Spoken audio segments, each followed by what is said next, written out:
Hey everybody, Tony Mejia here for WagerTalk.com with your Week 14 NFL Ratchet play. And we've got a good one on our hands, and by good, we mean important.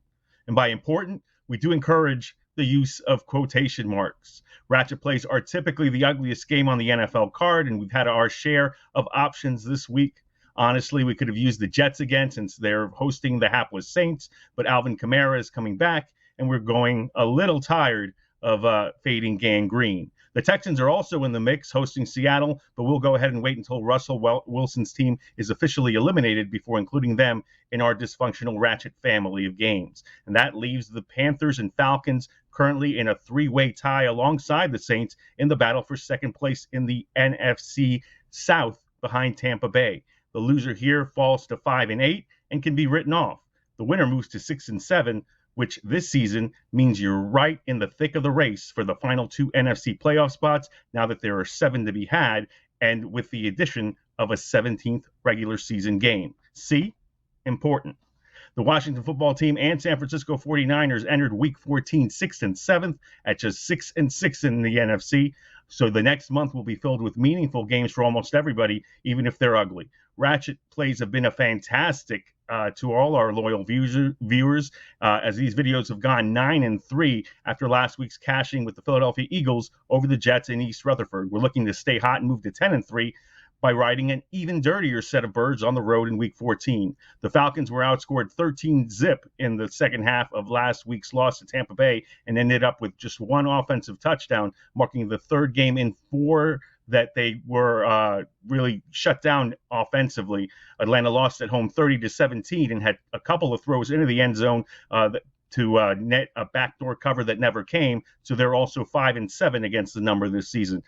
Rest assured, these are two crummy football teams, and they have plenty of recent history against one another. They obviously play in the same division, and we get something that we probably would not have anticipated entering the season, another duel between Matt Ryan and Cam Newton, which marks the 16th career meeting between these quarterbacks. If you're keeping score, Matt Ryan is 9-6, and he's more likely to succeed here since he's got more continuity built up with his weapons. Cordero Patterson is having a career year, and rookie tight end Kyle Pitts is really coming along strong. Calvin Ridley is eligible to return off IR, but there have been no signs that he's coming back. He popped up at the SEC championship game in Atlanta, but hasn't returned to the field as he continues his mental health break. Getting a wide receiver 1 back out there would be a welcome addition for the stretch run for the Falcons, but it's not a make or break thing either, especially against this foe. The Panthers are in a state of upheaval despite coming into this one off a bye. Carolina used its week off to part ways with offensive coordinator Joe Brady, once upon a time considered a play calling savant at the college level. Things went especially poorly with Christian McCaffrey out of the mix, and that's again the situation here since the All-Pro running back is shelved for the rest of the season due to an ankle injury after missing all but 3 games in 2020. Jeff Nixon, the running backs coach, who has a history of coordinating at Baylor, he's a Penn State alum. He's been in the NFL for a while as well. Will take over the play calling duties for Matt Rule's team. QB Sam Darnold hitting the skids wasn't a very strong way to have the Brady era continue. And the fact that he got injured and P.J. Walker really isn't an NFL quarterback really hampered Brady's efforts to get the offense going. Cam Newton's going to get another start, like I said, coming off a bye, and the Panthers are 0-10 in his last 10 starts for the team, and it appears that the Matt Rule honeymoon is also over, with the team coming off a 33-10 loss to the Dolphins before sitting out Week 13. Despite both of these teams coming off losses and being squads you typically fade, the putrid state of their conference has given them life into December, which realistically makes this an elimination game. And the Panthers won the first matchup in Atlanta 19-13 on Halloween back in Week 8.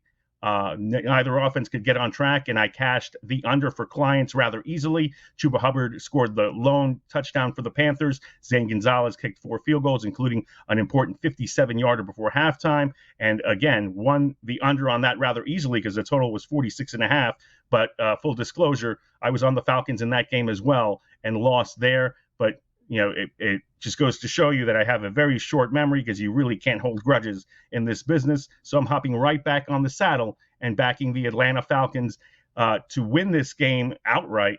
But for our purposes, we'll take the 2.5 points and encourage you to monitor line movements, see if this number gets all the way to the key number of 3, and take the Falcons for our Week 14 Ratchet play. For Wager Talk, I'm Tony Mejia.